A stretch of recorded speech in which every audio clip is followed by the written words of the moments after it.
What do you do when no matter what you want to talk about gets defensive? Why would he be so defensive when we've been together for decades?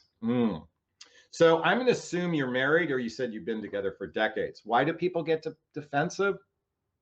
I think one of the greatest challenges in relationships today is that we take people for granted and we stop being in a state of appreciation or gratitude.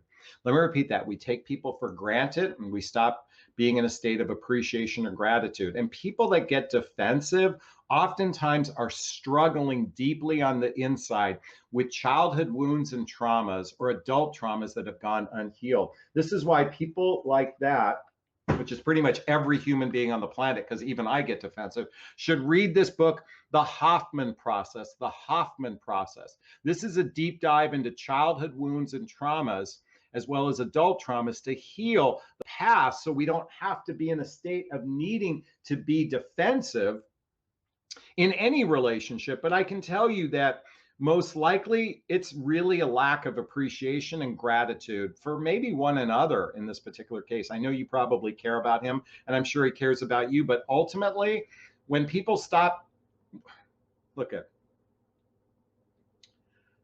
nothing purifies life like death. It took Connor actually having to leave for me to really learn the most valuable lesson in life, and that is to love. To first love on oneself, to put the oxygen mask first on oneself. And that's the most important thing, Pat, for yourself. Is so he gets defensive. How about you working on yourself? And I can tell you, you might actually have the courage to end a relationship that may not be healthy for you. I think divorce is a good thing, not a bad thing, because two people who are not aligned with each other should not be together just because they have to. I don't know your circumstances, but let me just say this. Focus on yourself.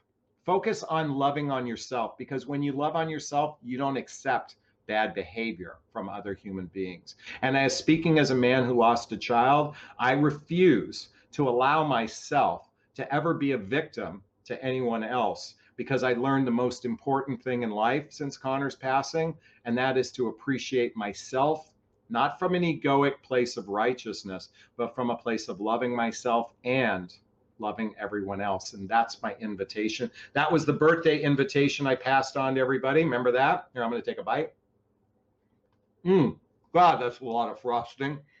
I hope that helped. So thank you so much, Pat. All right. Oh my God, that was so good. I got it at Whole Foods. All right.